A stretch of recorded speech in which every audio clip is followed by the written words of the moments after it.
Okay, good stuff. And what we're going to try and do is throw in a bit of, geeky research, consumer type demos, and also some more practical products that have come out of research or come out of research technologies. My colleague here, Hilary. Hi. Like to introduce yourself? Sure. Hi, I'm Hilary Davey-Brown. I'm a technology strategist with Microsoft New Zealand. And we've got some awesome stuff to show you today. So let's kick into it. Let's go. So we're going to start with a bit of an experiment. I was intrigued on what have you thought of the quality of the internet here so far, this conference? Is it good? Do you reckon we could do a live smooth streaming event from the stage out onto the web, untested? Should we give that a go?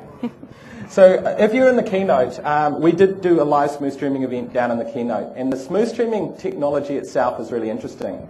It was developed by the Zoom team at Microsoft in the US, and it was really developed as a way of getting adaptive quality video over the line in the best possible way to the device so that you don't get buffering down on the end client.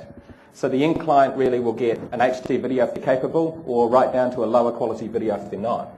Now this technology is now built in as an add-on to IIS, and I've actually got an IIS server running down here on the side of the stage, and I can find a working mouse. And what you'll see projected up on the screen is a standard out-of-the-box IIS machine. I've put onto this Windows Encoder 4, and Windows Encoder 4, again, it's a free download.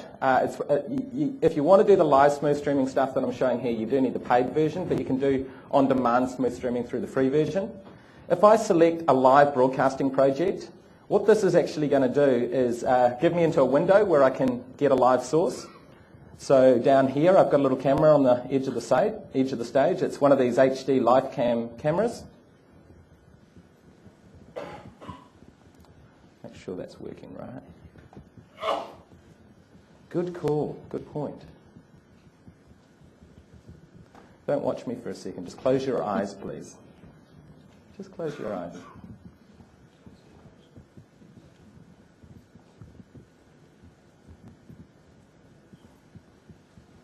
Does anyone want to take a bet on whether this is going to work or not? What do you reckon? Got internet? So far, so good. Oh, look at that. Sweet. Okay, so we've got this camera down here on the stage. It's looking at our dinosaur.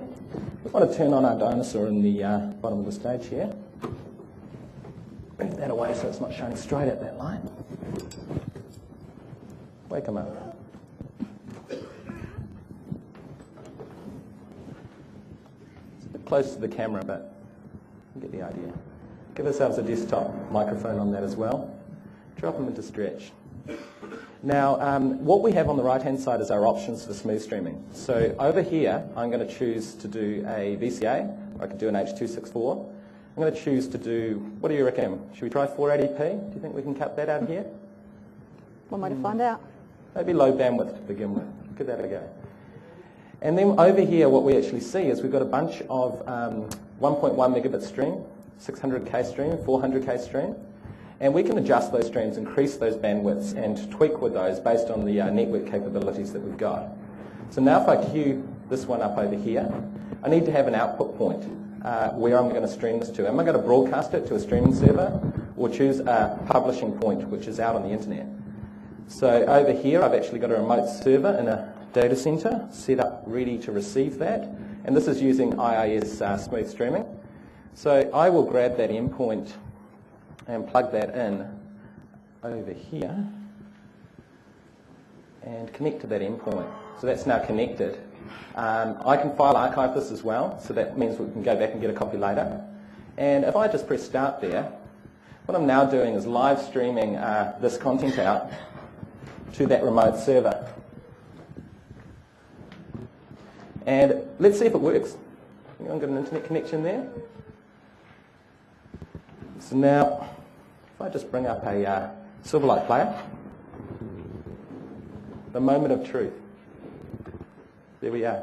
So we're now live streaming adaptively, about 30 seconds behind what we're currently seeing on the stage, out through that box down here, and live on the web. So if you bring up that address and your own laptops are out anywhere on the side, you'll see that not only is it live, we can actually pause live.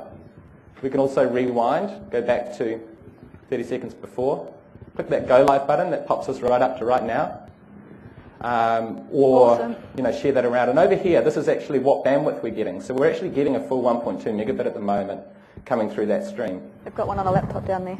Oh, yep, there we go. Someone's showing it over there. Turn that around. Show people in the room. What's the URL? I'll make a tiny URL, shall I? Let's put it on. Is he about to fall off the stage? You would tell me, right? You wouldn't let my dinosaur fall off the stage. So far, so good. There we are, shortening that, ignoring all the errors. Oh, God, that's not that easy either.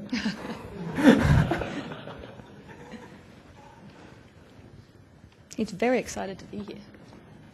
And so I'll give you 10 seconds to write this one down. Oh,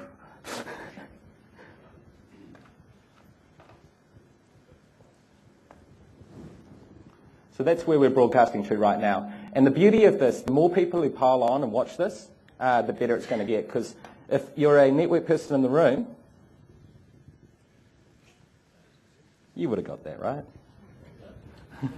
This is just HTTP traffic that's actually being delivered and cached and moved down. Why is he walking backwards? He's scared of you guys.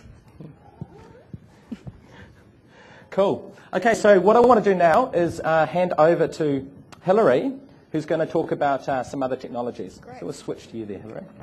I'll keep the string going, by the way. All right, so you would have seen in the keynote with August, we were, can you guys hear me? Reverberating. That was awesome. Did someone have audio on that player down in the front row? We're okay, go. All right, let's try that again. All right, so in the keynote we had August who was talking about UI and that sort of thing. He was involved with the Surface, etc., etc. So Microsoft's innovated a lot when it comes to natural user interfaces. You would have seen some of that with Connect, or Project Natal, and with obviously with the Surface, etc. So what I'm going to show you today is called Touchless. So it's a Office Labs grassroots project. You guys can actually download it yourself and play with this after the session. And what it lets you do is, all you need is a webcam, so it's got a little HD webcam here, and anything running Windows, and you too can do what I'm about to show you. Okay, so I am not. Okay, let's try it again.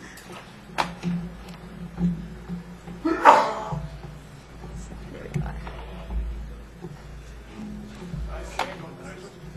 This is not good. Oh, that's not me. That's Hillary. You cannot tell the difference? Serious?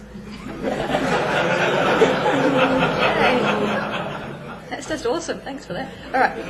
So what I've got here is the touchless interface. Okay, as I said before, I just downloaded it. Now I've got a cunningly disguised earplug here, which I'm going to use as a marker. So if you're going to do this, you need something that's a solid colour that you're not going to find on your skin or yourself. A candy wrapper, something like that's always good. So what I'm going to do is hold it up here so that you guys can see it too. And actually I'm just going to remove the marker we've got on before and do another one. Let's do it this way. Okay, so I'm going to hold that there and add the marker, grab that colour, tell it what it is, and fingers crossed it doesn't find any on me, which it did. So we'll try that again. There we go, make it a bit more orange, eh? Gotta love the lighting in here. Alright, we'll try that. Okay, so grab that. There we go, much better. Alright, demo. So there's 4 different demos we can do. I'm just going to do a quick drawing one today. If my mouse works, alright. So, just using this, right? So I'm just going to hold it in front of the webcam. See how I'm drawing on the screen? Closer I get, the thicker it goes, further away. So it's just touchless UI using nothing but something you can find in the environment and a webcam. Which, by now you should be going, well, that's awesome. Yeah, come on. Alright. So, if you guys, how many of you are developers in here? Alright. So, let's flip back to this to here.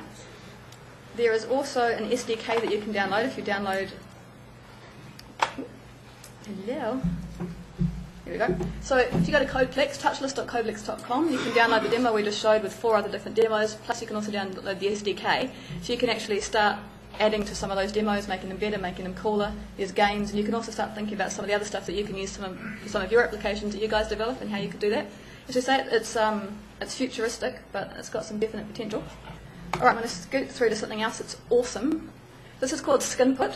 Okay, so this is a Microsoft research project. It's still obviously quite prototype, but it shows you where we're thinking we can go, which is using the skin as an input device. So I'm going to play a quick video, because obviously we can't get that down here today. So check out these guys and what they've been playing with. Can we have the audio up, please? Start that again. Is there audio from that laptop? Someone? I would think so. Yep. Yep. Let's try it again. That might be what it is, eh?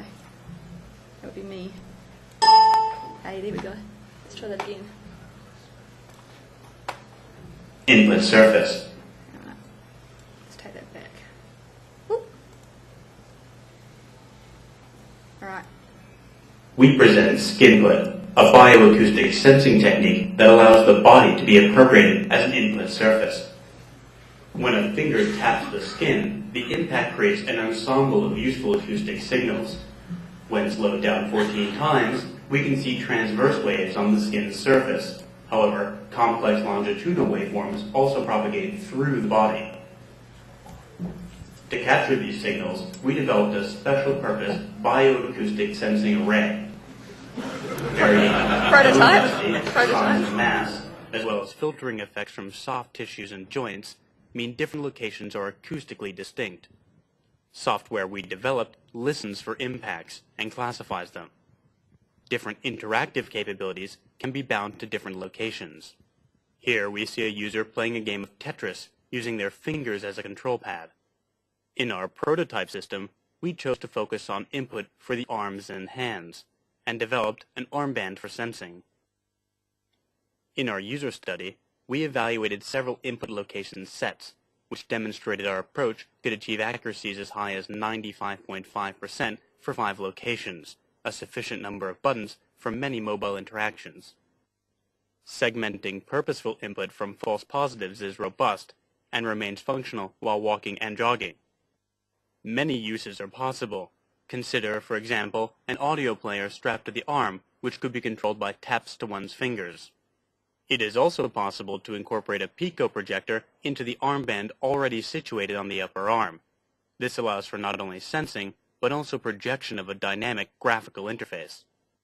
Here, the system renders a series of buttons on the wearer's forearm. Users can simply click the desired function with their finger. This interface is hierarchical, allowing the user to access a wide range of potential functionality. As you can see, finger inputs are segmented and classified in real time. The armband size, but it gives you an idea of what's coming. So, moving on from that, so that was called Skinput, so that's using a skin as an input device. They're also working on the muscle-computer interface, so using the, or I'll let them explain it better than I will, but using your muscles as an input device as well. So check this out. Anyone here play Guitar Hero?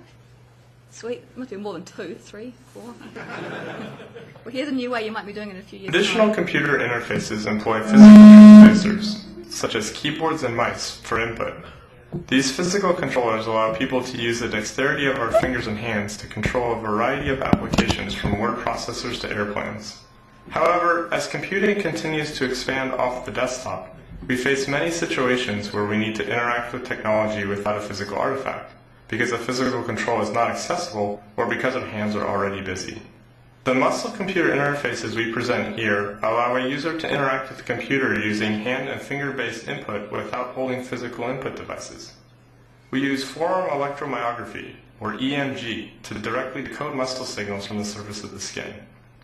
To do this, we first build a gesture recognizer by collecting muscle data through a narrow band of sensors on the upper forearm while a person performs a known set of gestures. This gesture recognizer can be used with the band of sensors in real time to detect actions performed by the hands and fingers. Here we show our system recognizing strumming and fretting, allowing someone to play the Guitar Hero video game with an air guitar-like experience. Oh, that's pretty cool too, surely. Yeah.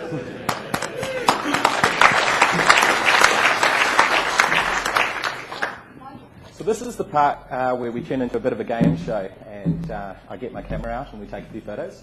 How many people have seen photosynth before? Quite a few. Now, how many people have seen the virtual 3D panoramas that have been introduced to photosynth in the last 3-4 months? So getting a few people. So what I wanted to do is show you how to build one of these things. Think the old school kind of VR type approach to sell a house, go inside, turn around in a circle, get your photos out. But the difference between this is this also has depth perception. So when you turn around, you get the rotation, look up, look down, but you can also zoom in and zoom out. So we'll start that. If anyone doesn't like to have their photo taken, now is the time to stand up and get out of the room. Yeah. This will be going on the internet, and I'll be getting everybody's signature later to make sure you're all okay with that.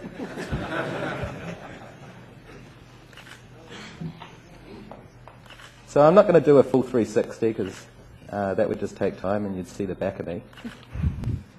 But I'm going to take that many photos. And it's not going to work at all because it's so dark. I should have thought about that in my planning. There you go, Hills. Awesome. We'll do this one instead. Great.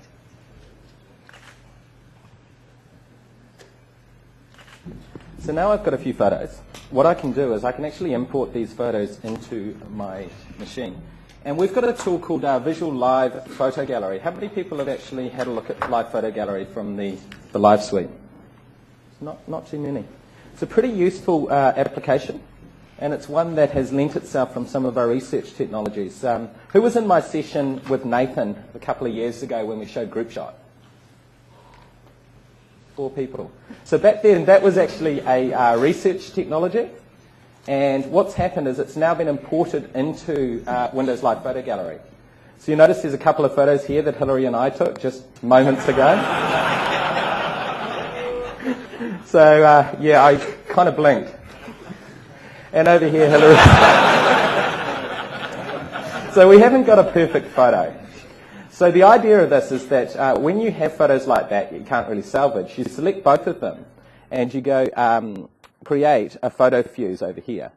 And what that's doing is it's actually looking at both those images and getting the best elements out of those images. And if it can't work it out, it also gives you some user input. You know, which one would you like from that? So I can say, well, I think I'd like that one. And there we have a single photo, which is the best bits of both. So definitely think about that next time you do a wedding shot or trying to photograph kids. I've imported these images here, so I think I have. Demo. That'll do. And now I'm importing these images into Windows Live Photo Gallery Beta. There's some add-on tools that you can add to this. So one of them is Photosynth, which is the tool that enables you to do build the scene in 3D from the images.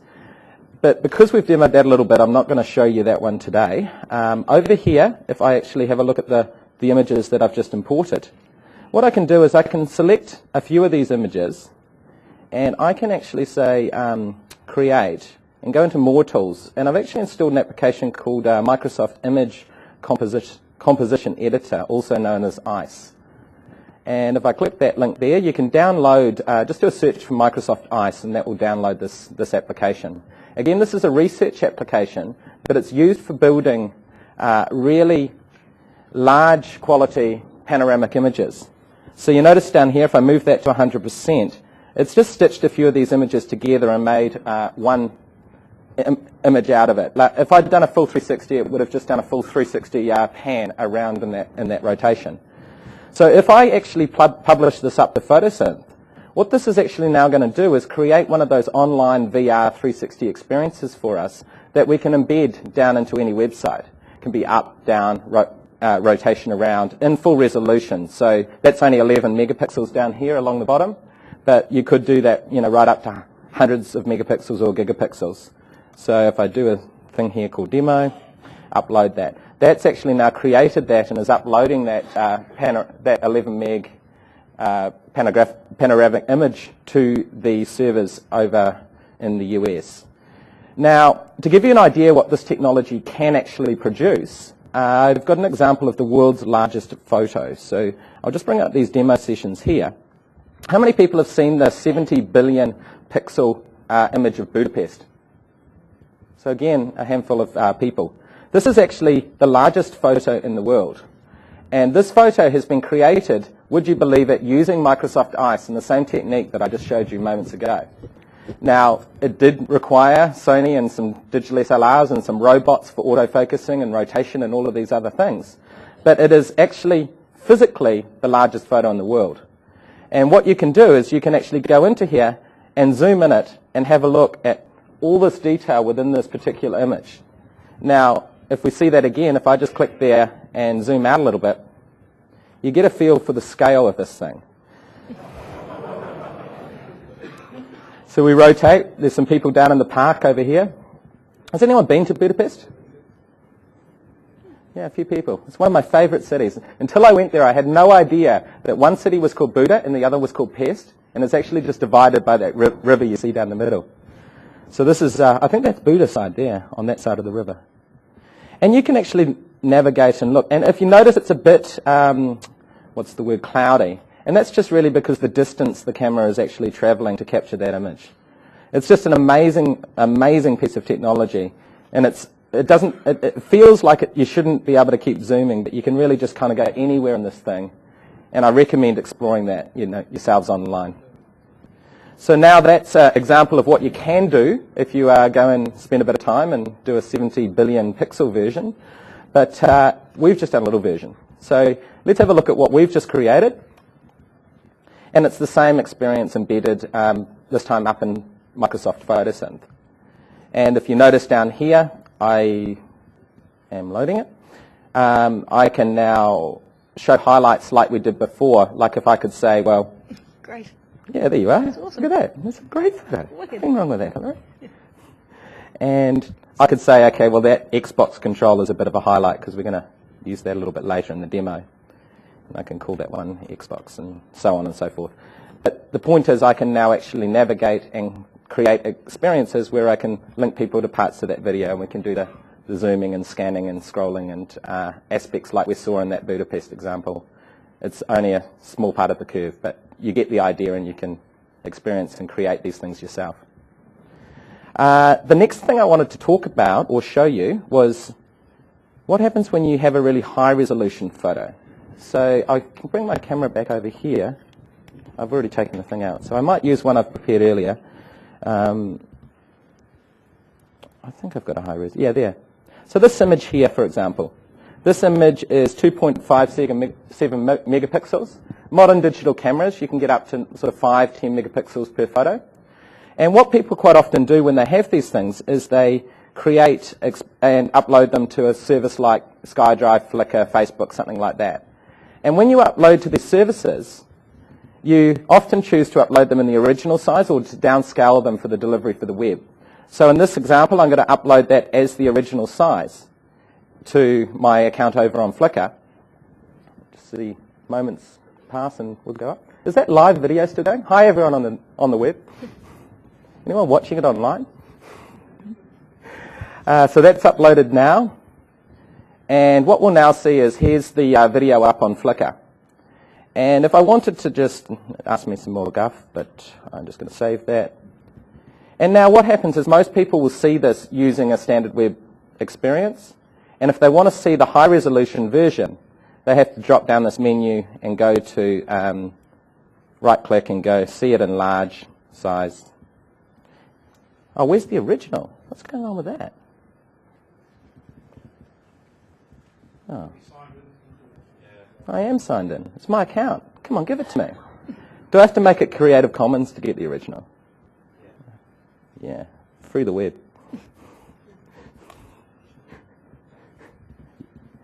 Now, oh, what? Oh, it's a free account.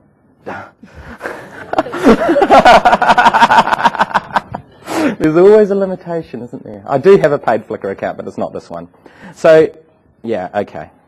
So let's just move on and bear with me. If I get the properties of this image, let's just imagine it's the original image, you know, the really high resolution one. We've actually just released a new service called Zoom.it, zoom.it, and this is a cloud service for creating very high-resolution images which are hosted out on the web and displaying them back. Now, you'll notice here this is actually an example of something which is you can go quite deep into and have a look at a lot of interesting areas. But you can also create your own. So if I just paste that link to that original image there, what I'm doing now is actually creating a high-resolution viewer to my particular image, converting that, loading it. And it gives me a nice link to it over here, and it gives me an embed script link over here as well. Now, the beautiful thing about this is if I've got Silverlight installed, it's using Silverlight for the display.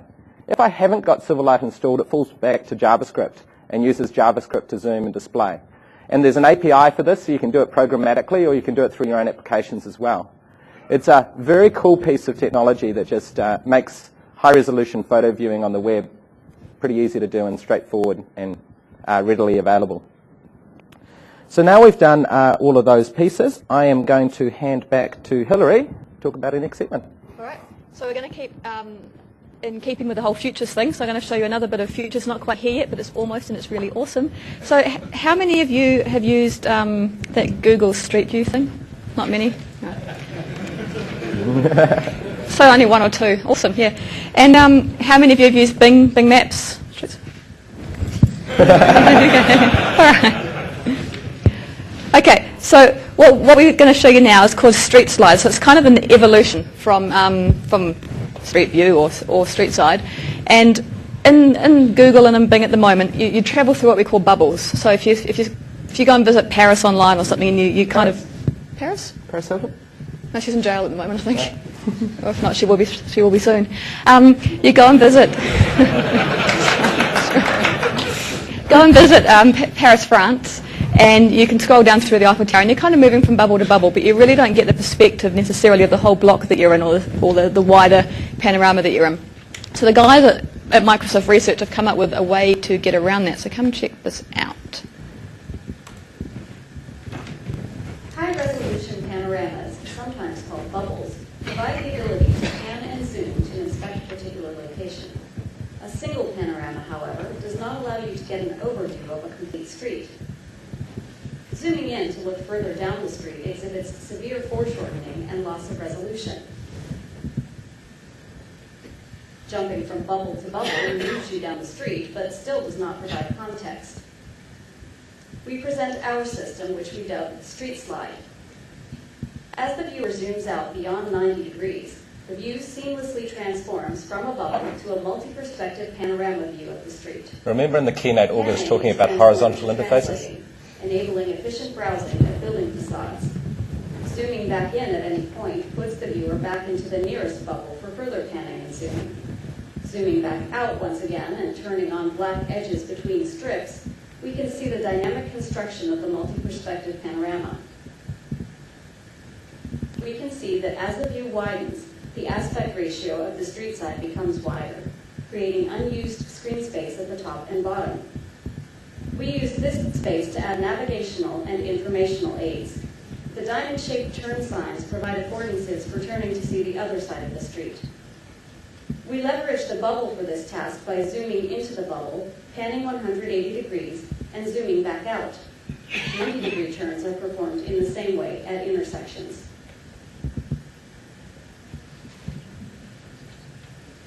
We also annotate the strip with street names and building numbers at the top. Clicking on a number takes you to that address. Finally, storefront graphics or logos can be displayed below the strip. Clicking on these takes you to the corresponding bubble and orientation containing that store. And you can also navigate through the bottom right-hand corner with that little map down there. You can kind of move around where you want to go. So that's pretty cool. Now, moving on to something that we're going to demo live now. How many of you guys use Twitter? Seriously? Cool, okay. So what I'm going to show you is taking, I thought it'd be more than that. It's TechEd, for goodness sake. We're going to, and how many of you have been Twittering while you've been at TechEd? How many people have been Twittering this session? Cool, well, I want to see what you're going to say then. Awesome. Yeah, I know who you are. Hope it was nice. Yeah. So let me just bring up this. It's my cat. It's awesome. Here we go.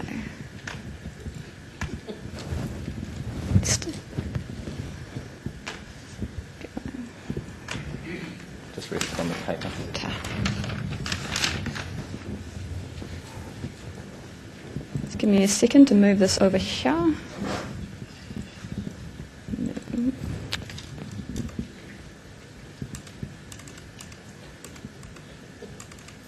Come back to it. Yeah, I might have to. Okay. We'll come back to that. Just need to switch monitors. You... Switch to one. Cool. Hey. Hi. Switch to 3. Okay, so how many people have been down to the marketplace and had a look at the Surface? Quite a few. So the Surface technology that is down there and has been developed was built and released about 4 years ago in the US. So it is getting on a little bit in age. What's quite interesting is that the Surface SDK and the Surface tools of what's coming next, or effectively the next version of Surface, are available for you to download for Windows 7 multi-touch devices. So what I've got here is a tablet, a multi-touch tablet, and I've actually launched the app, one of the apps that we've got running on the Surface machine downstairs. So I'll just double tap that. And what you can see is that it's the same experience in navigation for if you're building these type of Surface applications. So if you are interested in experimenting with the SDK or how these things are built, you can actually download that kit and start playing around and building the apps. Now this is WPF4 running with the Windows 7 multi-touch capabilities, but it gives you the platform to be able to build and experience some of those type of things. Now along with the Touch Pack that was released with Windows 7, there's actually a really interesting application in there. How many people have seen Surface Globe? Few. So the thing that I like about some of the multi-touch and some of the NUI type technologies is it's quite easy to see how these future applications can be applied to standard computing or presentations inside museums and things like that. So if I was to launch this guy here, the Microsoft Surface Globe, this comes with a touch pack with Windows 7 on any really multi-touch laptop or machine that you purchase. And what you'll notice is that, show this so you can see, I can use my fingers to rotate and navigate around this as a globe. I can bring over to, say, somewhere like New Zealand, and I can use the familiar sort of drag, zoom technology, gestures to navigate, to fly in, to see more particular detail in a certain area. I can change perspective and pan, and I can fly around and have a look and rotate. I'm going to make you guys sick in a second. Keep doing that. And navigate and see the sharpness and the information actually really come into its own as you hold it for a moment and it comes down over the wire. Now that's touch as one form of interface for this type of navigation. But you can also use other forms of interface. So right now I've got an Xbox controller, but quite soon we may be thinking about things like Connect, where we're using natural gestures and natural interfaces to actually fly and navigate what's effectively applications running on Windows, but just using different types of inputs to find our way around and to visit streets or visit locations which you might want to check out or have a look at in real time. So this is existing applications, but really changing the input device away from something like a mouse or keyboard to something which you can touch with your hands or you can navigate using some form of control or gesture or navigation in the future. So really, if you're interested in that area, definitely go and take a look at some of that stuff. Cool. I'm good to go. Cool. I'll hand back to you. Now I've said that. Let's see.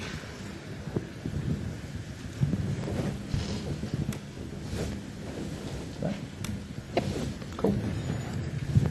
Here we go. Okay. So I'm going to reload it again. So we're going to go to bing.com/Twitter/maps. You guys can try this out yourself. So we'll see. See enough of that if I F11 there. Right. Okay, so what we're seeing now, I'll just zoom out and show you the globe. So if you guys are aware or not aware, when you Twitter, you can turn on the location, right? So for anyone that Twitters with their location set, you may or may not realise that we can kind of track you, which is kind of cool. You can see what everyone's saying, where exactly you were when you set it. Now, a lot of modern phones, like the iPhone, have that turned on by default. Really? Yeah. Oh, thanks for mentioning that. That's great. Okay. Okay. So let's have a look. We're in Auckland. Let's see if I can type. and #10. So have you guys been tweeting with your #10s tags? Yes, you have, a few nods, all right. So we'll do a search for that. And like I say, we'll find out what you've been saying. So on the left-hand side, we can get a timeline. We can start seeing, so who's Alan Birchall? Right there. Hi, nice to see you. Do you know you had your location on? Yeah, cool. Good. Just checking. Let's click over here. All right, so I'm going to zoom in now. Ooh. Without the mouse, because it's a bit hard to control. There we go. Let's do it this way. Zoom in, zoom in, zoom in. We start to see more tweets where people are when they've been saying them, and unsurprisingly, a lot of them are going to be around Sky City. Where's Sky City? So if you click on one of those pluses, we can see how people have moved over time, right, between their tweets. Which is quite cool. People seem to walk around in circles a bit. Might be all that Red Bull we've been giving them. All right, so let's move in here. So let's have a look at this guy here. So I can click on it. I can see interesting photo. High time. Yeah, that was a few hours ago. That's a bit of a shame. You missed the best session ever. This is what you guys are going to say in the evals, right? Best session ever. That's all you have to remember.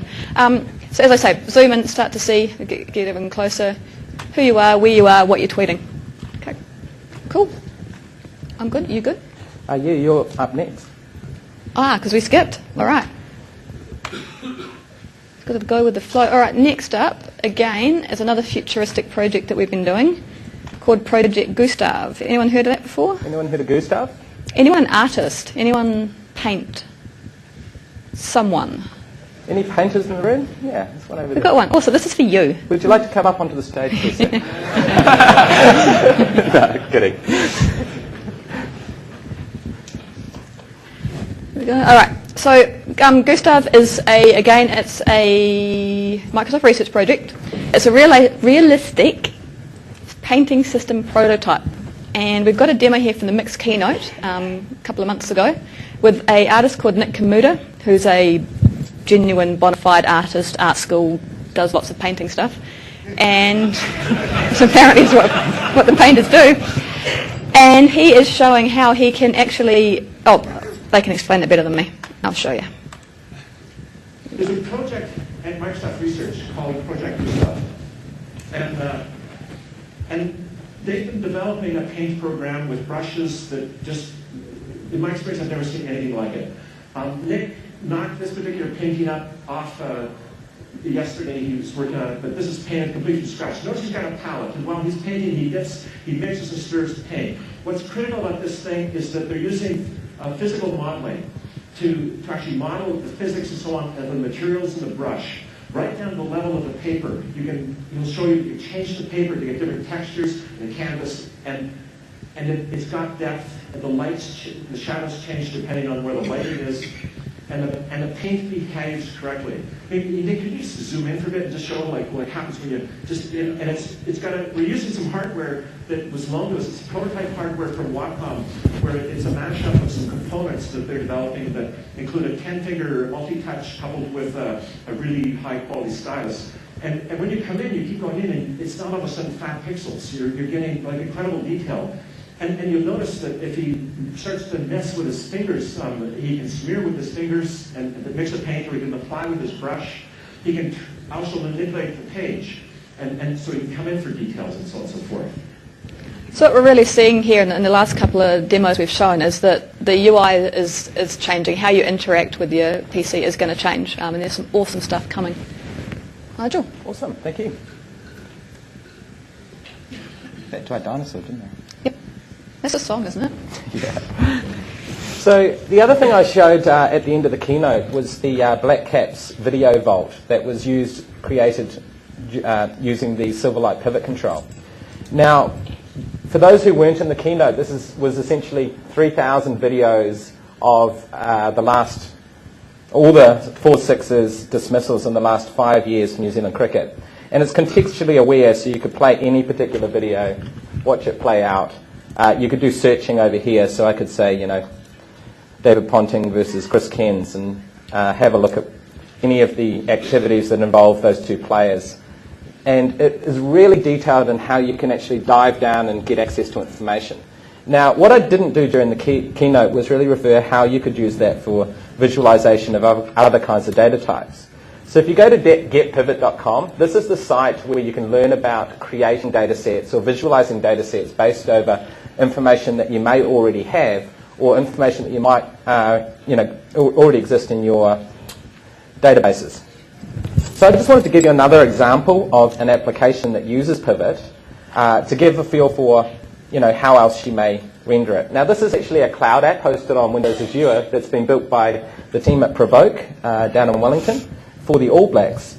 And it takes all of the All Blacks that have been capped since the beginning of 1800 or whenever, I don't know when it was. 1880s, there you go. Oh, nice photos. They didn't have digital cameras back then, huh? But what I can do is I can actually see, who were the number 8s that have played for New Zealand. And I could filter by the number of matches. And then I could actually look at that in a bar graph and see, whoa, this guy stands out over here with almost 40 matches at number 8. And there we see information about Murray Mexted, and we can find more details by clicking through or going and reading more information about him as an individual player and what he's contributed to the All Blacks. So it's a very cool way of pretty much visualizing and displaying any disparate data that makes sense in this idea of pivot. So if you are interested in creating this yourself, go to getpivot.com and download and have a look. Now, the other thing I wanted to draw your attention to, I know I'm moving over to another machine here. I've just got my test set up. We were talking about the photo experiences and the deep zoom. What's quite interesting is that I also need to not forget about web technologies. Hey, I thought we were at widescreen this conference. Surprise. Surprise, we're not. 1024 by 768. How's that widescreen? Okay, so how many people have been to a session on IE9 or had a look at IE9 so far? So not too many pairs of hands. So that's actually a good thing. Now, IE9 is quite close to final, and we've been releasing these developer previews over the last few months, since Mix in March. And every time a developer preview comes out, there's some more features in it that are based on what's going to be there in the shipping product. And some of those technologies are things like Canvas and SVG, and these are really rich visual graphic technologies that are being built into the standards of HTML5 and web standards across modern browsers. I mean, really the latest browsers that are being released. And if you look at what you can do with something like Canvas, here's an example here of Canvas Zoom. You'll notice it's hardware accelerated, so I have my frames per second up at the top. And I'm actually doing the same photo zooming technologies that we were using, say something like Silverlight 4 before, but natively using HTML5 and web standards. And this time I'm using exactly the same deep zoom tile set, but I'm using Canvas and JavaScript to perform those navigations, that panning and that zoom. And because IE9 is really hardware accelerating this experience, it's running at similar performances to what you would get if you had this running in, say, something like a plugin like Silverlight. So when you're thinking about, how these things could be done in the future, we're not really, limiting ourselves to plugin technologies. We're also thinking that this stuff can work natively with web standards as well. Now, if you go to the test drive site, there's some pretty interesting tests in the site there, like the hamster dance revolution. I'm not going to go into that one at the moment. Oh, go on. No. No, I'm not. We're here for them. We're here for you. We're here for them. I've never been in there.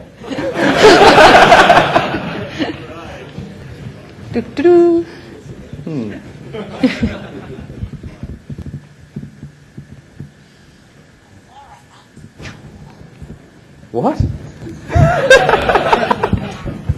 Sorry. I'm going to plug the sound in for this because this is just random.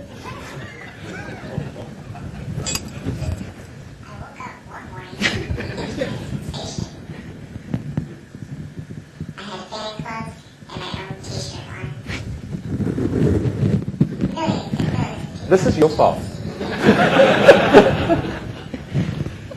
So that's enough.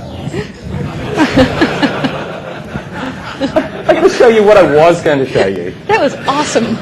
So I think, the hardware acceleration of web technologies in HTML5 is something that's really, really interesting. And it is going to change the... I don't want...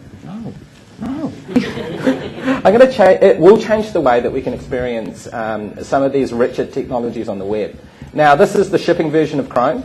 Now, this is what happens when you try and run this stuff using a browser which doesn't necessarily use the hardware acceleration or the power of my machine, the GPU and the things on my machine. Now, it does get better when you use a canary build of Chrome, which is, like send the canary out, see if it burns. If it doesn't burn, it's all good. This is today's build. And I'm running this one with hardware acceleration turned on. So we can see the other browser vendors are starting to introduce hardware acceleration in their products as well to get a better experience for things like HTML5, Canvas, SVG. It's still, it's a pretty good experience. And then we can have a look at IE9, and this really is doing the same thing with the same hardware acceleration, but you'll get an idea that the experience here is still a little bit better. Does it look like 1,000 fish? I still think the hamster was better. 500? And I've got some pretty cool tests. Anyone got epilepsy here or prone to epilepsy? Close your eyes. Turn away. Yeah. Turn away. Yeah. Stop looking. It's like a health diagnostic test, isn't it? It is. So this is the future blink tag, people. Far out.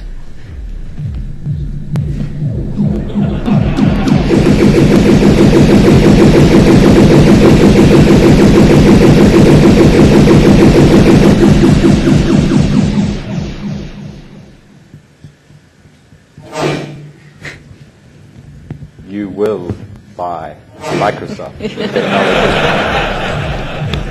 You will buy Windows Phone 7.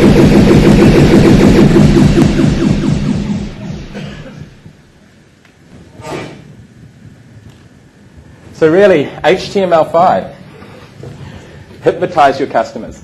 Are you done with the issue? Oh, we did? Oh, no. Sorry, hand it to you. One more segment. How rude. It's the end of the conference. I know. And you guys want to get to drinks, don't you? That's a shame. Okay, Facebook. Yeah.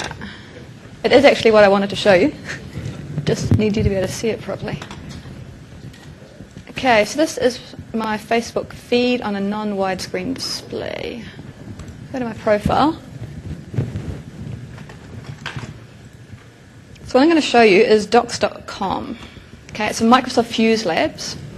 And you'll see here, don't read the tweet, I've got a docs tab. Has anyone played with this yet? Awesome. So you guys can, you three of you can have a quick sleep, but for the rest of you. Okay, so what we're going to do is, Office web apps. Okay, you guys have heard about those, so the ability to create and edit your Word documents, Excel documents, PowerPoint documents. I think your Cleo's going to go for a walk. Online. You should be smart enough not to walk off the stage. One way to find out. In a web browser. Okay, so let's have a look. I'm going to create a new Word document. And if we are lucky, it will actually open on that monitor. And then what I'm going to do is, basically what Docs does is allows you to share documents just as easily as you share your pictures and videos with your friends today. So most of you will be on Facebook, right? Hands are useful. Yep. Cool. Awesome. Yay. Only because we've had a few nods there. Okay. Had a few nods. Couldn't see the nods. All right, here we go. So, Techhead. It's quite distracting, really. Techhead 2010. This is awesome. For the Americans in the room, it's super awesome. All right. Everyone played with Office web apps yet? Cool. Okay. All right, so you can be your styles and things. We'll grab a quick style. Techhead 2010. This is awesome. All right, finish my editing. I think he likes it. Yeah. I'm not sure, but I think he likes He's it. making friends with the camera and all the people on the internet.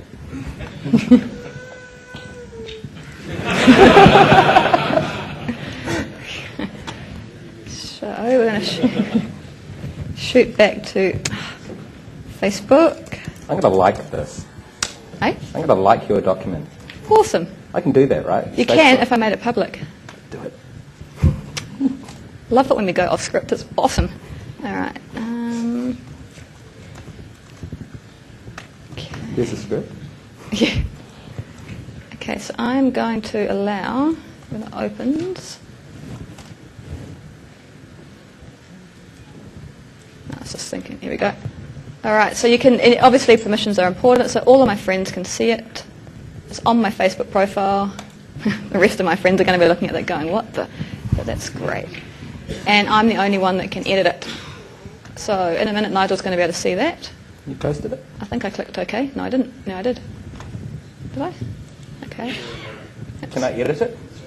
Sure. Just make everyone edit it. Come on. All my friends can edit it. Awesome. It'll be like a wiki. Okay, assuming there's script errors, but let's see if that worked or not. All right, go back to my profile. In my docs. And sure enough, there's my document. Awesome. But what is really good is, to give you an idea of how useful this can be, is I can see, it's the end of the day. I can, dinosaur's really distracting. Okay. Just forget he's there. Yeah, you try it. Okay, so I can never look at my friends' docs. So it gives you an example of documents that people have put up that are slightly more useful than what I've put up. PowerPoint presentations, for example. So like you see, it's really, really easy to share your documents now instead of just pictures and videos. So Facebook, I don't know if there's been many talks about consumerization of IT in this conference, but it's obviously quite a big trend. And Facebook, Twitter, social media is coming into the workplace whether we like it or not. So it's just kind of blending these two, taking some of the enterprise back into Facebook and the like. So I can scroll through, I can start a slideshow and let's figure out what monitor it's going to put it on. And life is good. Okay. And last but not least, I want to show you quickly with Twitter before we let you go and get a drink. It's called The Archivist. Archivist.visitmix.com. You guys can remember that. Okay, so this is built on Azure. So you've probably heard a lot about Azure when you've been around here. It was developed by Microsoft's Mix Online team. Again, it's a little bit hard to see with the resolution here. So I'm going to do another search for tens. So what the Archivist does is goes and searches Twitter and brings back all of the tweets that match probably about the last 3,598 tweets. Oh, look at that peak. That's you guys. Yeah, that's right now. Yeah. So what it does is it searches all the tweets based on my search criteria, and now I can do whatever I want with them. I can export them out. What is it with Twitter clients? @ampersand. I'm not sure, but thanks for that. That's awesome. Okay. So what I can do is I can be a drive-by, which is what we're doing now. So basically I've logged in, I've said I'm interested in this, I'm interested in Pat. But you can just take over if you like, I'll just wait. Top users. I was going to get to that, but we could do that now. We can do drive-bys, we can search things like tens, we can search anything you want to search, Paris Hilton going to jail, anything like that. I'm sure there'll be a lot about that. And I can just, basically it will just tell me what's happening now, give me this basic data, or I could be a data miner. I could log in, create a profile, and then it would keep the archive going for me. So it would keep continuing to search the tweets that match my search criteria and let me do whatever it is that I want to do with them. I can export them out into Excel, sort of into a CSV file, and pivot table them any way I want to. So as Nigel kindly pointed out, there are lots of ways to analyse this data. So for example, the top users. So any of you guys in the room, see your name up there? Yep, awesome. Look at that. Nice, love it. Well done. Yep. So let's have a look. So Venzan, there you are. Yep, so you're kind of like, where are you? Right there. Ah, then we can see all about you. Okay. You can pay me later for the plug. Okay. Hey, there's me. There's you? Where are you? Where are you, Hills? I don't think I made it. I think I was being quite quiet. I was too busy trying to get ready rather than tweet. Yeah. So there's Nigel, 28. So yeah, to get a feel for this kind of stuff you can search for, we can go back out again. We can see the spikes, so see when, obviously a little bit of a lead up into it. Tweets versus retweets. and where they're coming from. I found this was quite interesting. Different Twitter clients. That must be a glitch. And I'll be using the iPhone. Yeah. You know, it's a new service. It gets the data wrong all the time. Okay. Twitter for BlackBerry, who's that? Who's that one person? Yeah, someone. No, it's Trade Me Dan. I think he's here. Trade Dan in the room? Yeah, check it out. Click on it. Where is it? We can out people too. Just click on that. I don't think it's going to show me who it is. Should do. It'll just tell me about Twitter for BlackBerry. But what I could do is export the data into Excel, see Ben Dan, for example, Twitter for Dan, see exactly what they're tweeting on, what they are tweeting about, and how they are tweeting. So that gives you a quick idea of the kind of stuff. And as I say, that's an Azure service running in the cloud, awesome as. So thank you very much. We've reached the end of Tech Ed for another year, and hopefully this last session was a bit of injection of fun, but you saw some things here that you might like to check up on after the session. So thank you very much, and I'll see you in the drinks.